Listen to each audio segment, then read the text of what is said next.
What's up, Windwalkers, and welcome to my Soulbinder Naazindhri Mythic Guide for Manaforge Omega.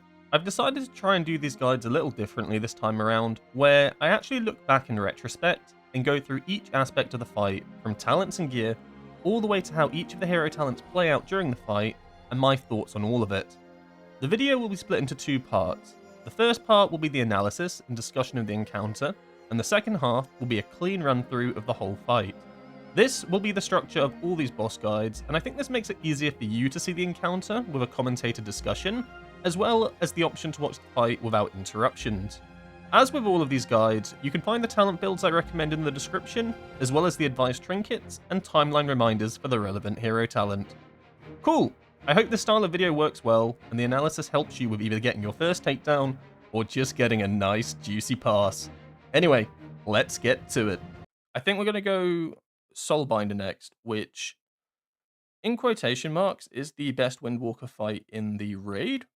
I equate it very similar to Rick Reverb, right? If you played Rick Reverb and you played Windwalker then, that was when we played Conduit with Crackling Jade Lightning with Slicing Winds as well, and when the ad set spawned, you did absolutely insane burst damage. This is that. Except that the table's flipped, and you can I'm telling you right now, don't play Conduit on this fight. Like, just don't play Conduit on Soulbinders. It's not worth it. It is a SHADOPAN fight through and through. You will never, ever do as well on Conduit as you'll do on SHADOPAN for this fight.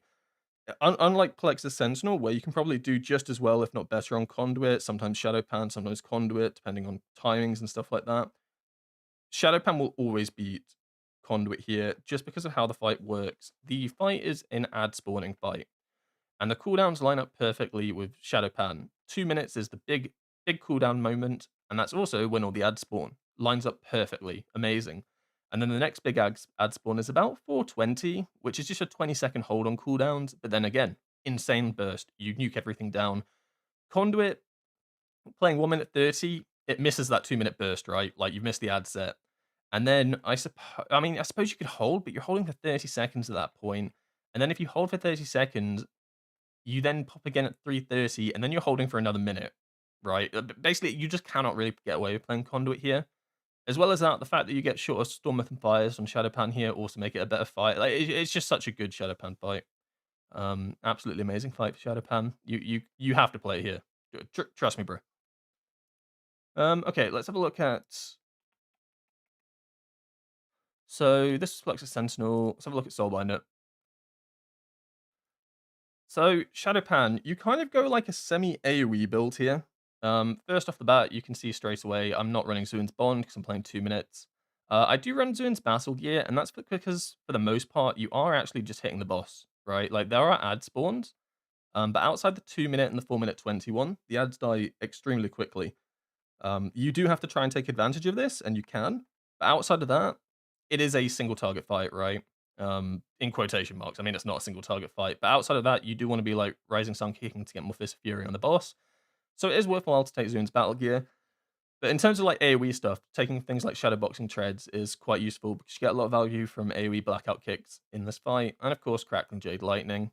Nothing too much on the left side of the tree that's really relevant for this fight.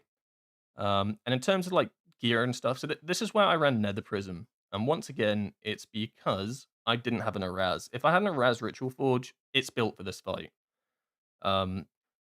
The issue with Nether Prism is, although the majority of the pull for this boss is single target, you still get no value. And that's when you lust, right? And SHADOPAN loves lust. It fucking loves it way more than Conduit does. It's just so good because you can keep really good uptime on AoE with it. And you just get tons of Flurry Strikes out because you always have the energy to send out Tiger Palm, yeah? So not having a trinket on pull with the lust essentially just means you lose damage, right?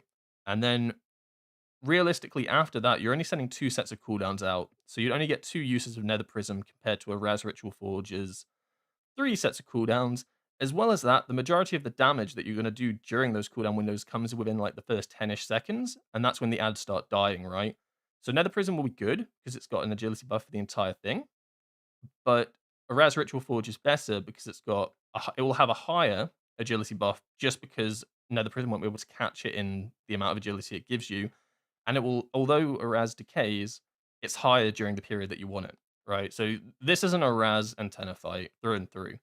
It's also not a very long fight. It used to be a bit longer, but now with the damage that everybody has and all that jazz, essentially you down this boss just after the second ad set. Potentially it might go on for a little bit longer, but even then, you're not realistically going to get another set of cooldowns out if you have enough damage to just take down this boss, right? So, and that's what's changed since prog, right? During prog, you actually had to race against time before the third ad set came, and essentially the third ad set would sometimes spawn, and it'd be mass panic to kill the boss before the ads killed you because you've already sent everything on the boss to try to get him down. Now it's you kill it around the second ad set. We haven't downed it before the first ad set, but after the second one, at some point is usually the downtime for this. I thought I'd bring up a raid plan for this one because it's a little bit interesting.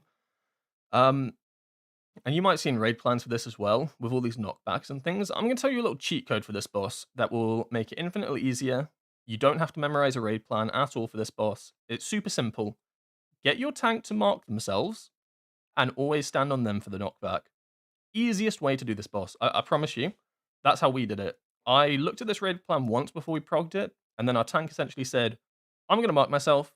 Before the knockback, everybody just stand on me. And that's all you have to do. Then you don't have to learn any of these knockback rotations. You don't have to learn anything like this. You don't have to memorize every single set. There are like a bunch of sets that you need to can memorize. It's simply before the knockback comes in, you stand on your tank and you all get knocked in the same spot. It's worth noting here, there's no point using Transcendence for this fight. Um, it can be okay to try to get back to the boss faster, but the issue is you need to land before you move. So if you're like mid-flight and then you Transcendence back to the boss, you're actually going to put a puddle under the boss, and it just doesn't work how you think it will work. Essentially, once you land, you just roll to him, and you'll always be within distance to just do a roll or a flying serpent kick or whatever to get back to him. Then there's no need to really place Transcendences or anything like crazy creative here. Real simple fight on paper. Appreciate all the knowledge I passed down. No worries, my dude. If you have any questions as well at any point during any of these bosses or anything, feel free to ask. That's kind of the idea.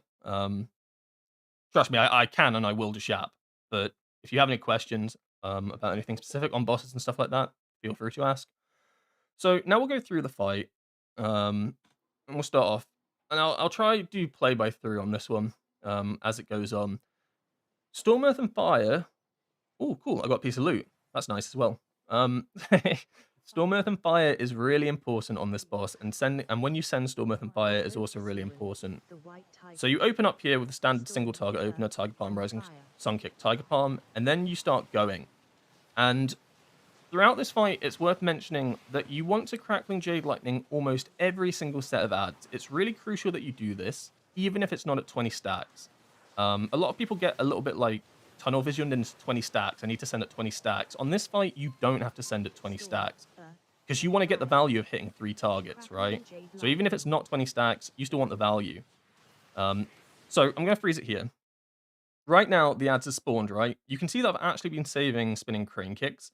I don't think it pays off very well here because this ad set is the one ad set that gets instantly destroyed, but I do this throughout the fight. If I have a prop spinning crane kick, I'll always try to save 1 for the ad sets. The main reason for doing this is the most value I'm going to get from a Dance of the Chuji spinning crane kick is when ads spawn, right? 3 targets minimum, going to do a lot of damage, get the most value out of it, and it stacks, so I might as well hold it. As well as this, instantly this is when I send out my second Storm, Earth, and Fire. The reason for this is that it's still during Lust. 33 seconds into the fight, right? Storm, Earth, and Fire is going to get benefit on boss damage, but also, I now proc Flurry Strikes. With this, I get the AAO, against all odds basically starting to stack, and every 120 energy I start sending out. So this is when I think the best time to send your first Storm, Earth, and Fire is. And so we keep going, and you see how fast the ads die. And I send out a Crackling Jade Lightning here. I should have sent the Crackling Jade Lightning out instantly on this first ad set, and I think I will in the future, because I didn't realize how fast this one set dies. It's just because everyone's got haste buff, right? And everybody's basically doing what I'm doing here, sending their cooldowns, their second set of cooldowns or whatever when the ads spawn. So I send out a Crackling Jade Lightning, but I don't get full value. I get full value on one ad, but one of them dies a little bit too quickly, right? But then, once again, you see, Tiger Palm, and I didn't get any of the spinning crane kicks there because the ads died too fast. It'll make a bit more sense on the next few ad sets when I do it.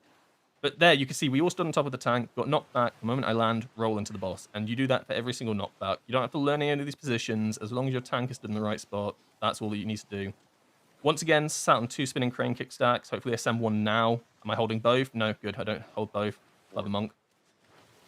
And once again, 15 stacks of lightning, 16 stacks of lightning. They spawn. I send up my spinning crane kick, boiling dragon punch, and then lightning. Right? To try to get as many stacks as possible before I send on these things. Because that's what you want to be doing. You want to get as many stacks as possible, but you want to get full value of the Crackling Jade Lightning. So it's this kind of delicate dance of how many stacks can I get before I am too late to send it and get full value. And then I got essentially full value, and I got good AoE on both of them. Now, this is one of 2 sets where you don't send Crackling Jade Lightning. And the reason for this, I'll actually freeze it. Although I have a notification telling me to Crackling Jade Lightning, I'm fucking stupid and I need to delete that. It is wrong, it is incorrect, bad monk. Basically, at 2 minutes is when the ads spawn, right? And I'm only going to get 1 Crackling Jade Lightning moment during that. Ads die really fast on this fight now, especially if everyone's got gear and stuff like that. You're going to get 1 opportunity to get a big lightning, and this is the one that you want on 20, because you're going to hit 5 targets every time, because all the ads run into you, yada, yada, yada. So here, once again, is when I'm actually playing, like, this is probably my weakest ad set, one of the 2 weakest ad sets. So all I'm going to be doing here is just, spinning crane kicking, holding my spinning crane kick, just playing my rotation. The moment the ads spawn, that's when I'll start spinning crane kicking, maybe a Fist of Fury. That's probably what I'm going to do next. Yeah, I can read my own mind. Amazing stuff.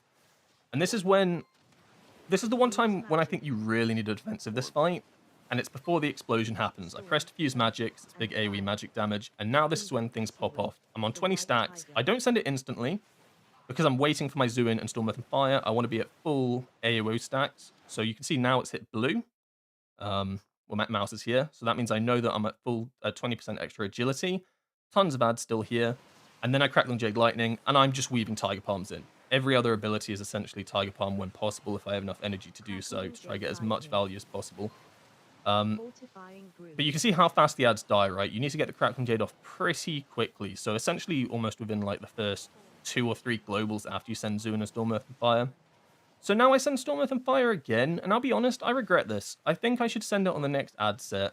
Because the issue is, those ads died so quickly, I barely got any value from it, right? So actually, in future pulls, I'm actually going to send it on this ad set that's about to spawn, because the benefit to that is everyone's already sent their cooldowns, right? Nobody's got cooldowns left, because we've all just sent them, except me, because my Storm, Earth, and Fire has a reduced cooldown. I'm winning. Also, I'll have a 20-stack lightning for these guys. So instead of sending it then when those phase blades are about to die, it makes more sense to wait for it here, get the 20 stacks, send the lightning, get massive flurry strikes on these 2 at full health, send the lightning into them, be top of the meters. And that's what I did a fair bit. I don't know why I changed it for this one particular pull. I guess I was trying it out, but I didn't like it. And once again, you can see I'm holding my spinning crane kick. And actually, you can see how long I hold it for, right? And I think it's really important to do this on this fight. So then I spin in crane kick, and then I send the lightning, right? Full value of the lightning, full value of the Dance of the Chiji spinning crane kick. The one thing I think I could have done better this fight is actually getting more touch of deaths off on the ads. Maybe set 1, they die too fast to get it off.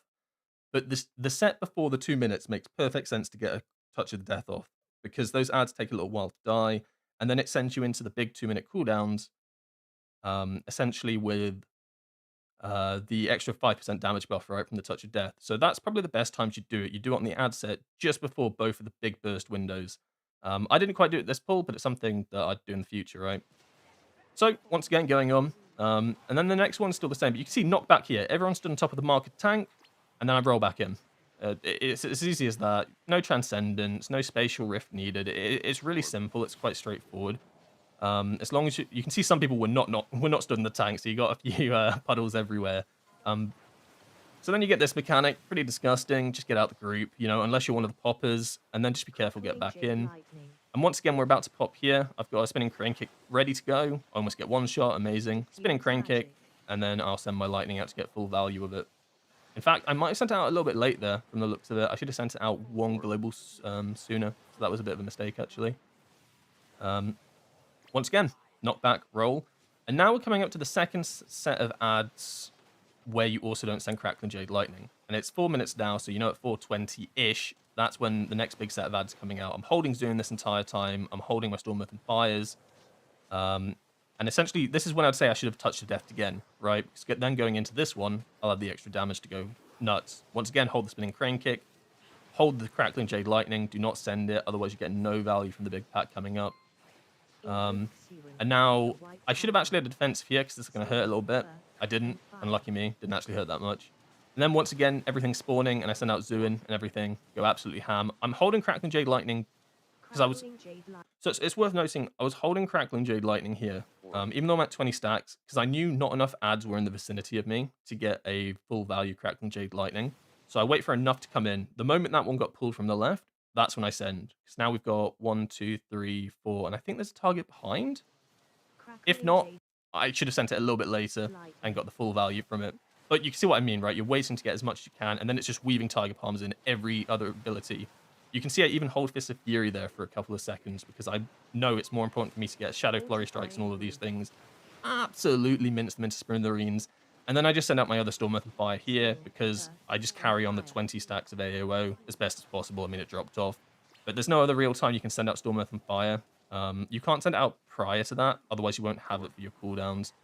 And then at this point, it becomes a single target fight no matter what, right? The idea is that you will kill it now or you'll kill it in the next 30, 40 seconds before the next ad set spawns. So there's nothing really more that you're saving for. So the important thing on this fight is Storm Earth and Fire and Crackling Jade Lightning, really. When to send them, when not to send them, and then holding your cooldowns for specific things and just standing on your tank during the knockbacks.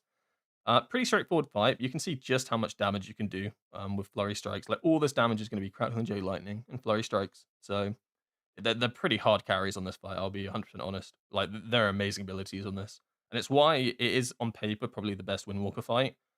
Because other specs just can't quite do it every single ad set like we can. Like, essentially every ad set you can get amazing value from everything. But once again, I could have played the fight better. Touch of Deaths, I could have got better off, for sure. And also could have held that Storm Earth and Fire for the next ad set coming. Yeah, essentially that's Soulbinder. It's a pretty chill fight. But yeah, very fun Windwalker fight. You'll struggle to find other specs that can keep up to Windwalker on this fight if you play it like amazingly. And I think if I had an Araz Ritual Forge, it'd just be even higher. It would be disgustingly high. Easily the sort of fight I could see hitting like 10 millions, 11 millions eventually, like really, really easily. It depends, because you really rely on that second ad pack. The moment that we don't no longer get access to that second ad pack because you kill it too fast, that's when we'll fall off, and you'll actually not do as much damage as people that get to that second ad set because it's so vital for your like damage to spike and stuff. Obviously, kill the boss faster, cool. But then in terms of like when to send cooldowns and stuff, you probably have to send them at a really awkward time with no ads. It'd be kind of cringe, but we're not quite there yet. But at no point will this fight ever turn into a conduit fight, I don't think. It's just too strong to have Crackling Jade Lightning and Storm Earth and Fire windows. So yeah, that's Soulbinder Naazindhri. 5, 4, 3, 2, 1. Invoke Xuan, the White Tiger. Storm, Earth, and Fire.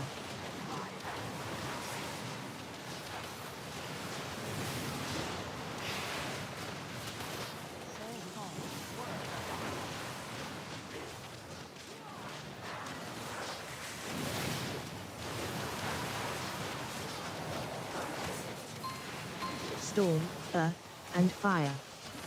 Crackling Jade Lightning. Orb.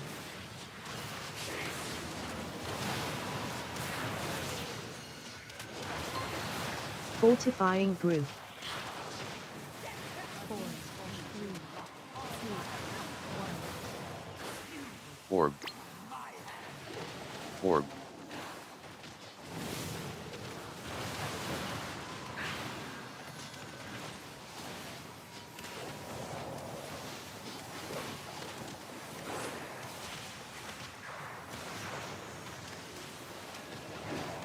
Orb.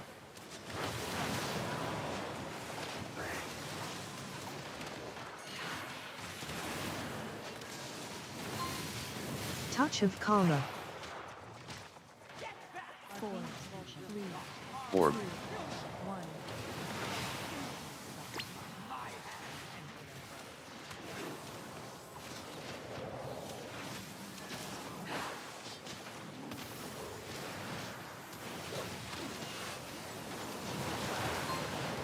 Crackling Jade Lightning. Orb.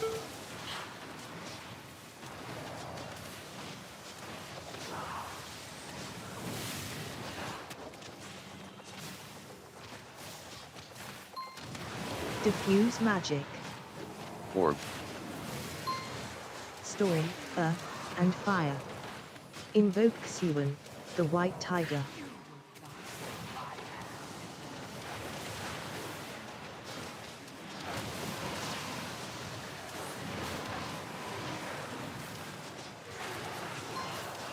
Crackling jade lightning. Fortifying brew.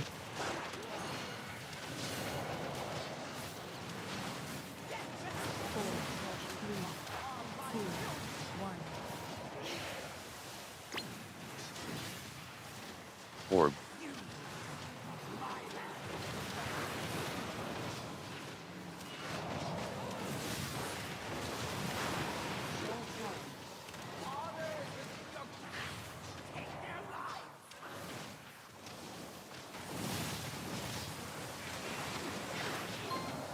Storm, earth, and fire. Crackling jade lightning. Orb. Touch of karma.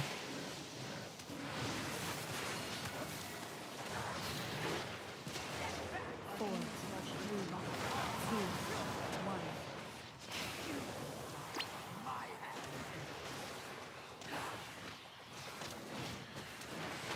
Orb.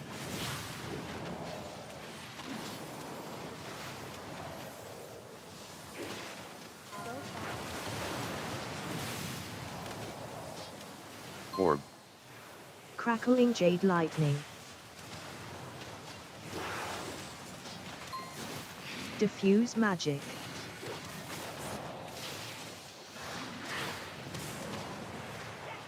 Four, Orb. three, two, one.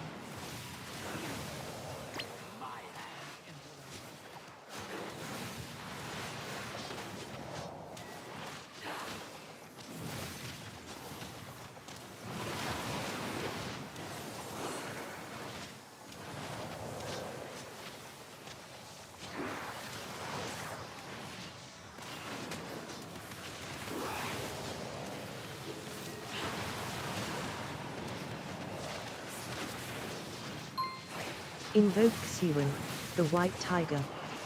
Storm, earth, and fire.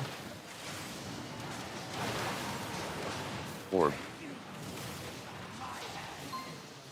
Crackling jade lightning.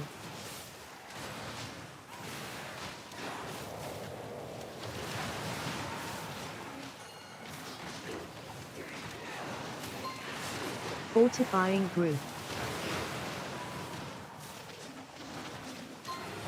Storm, earth, and fire. Three, two,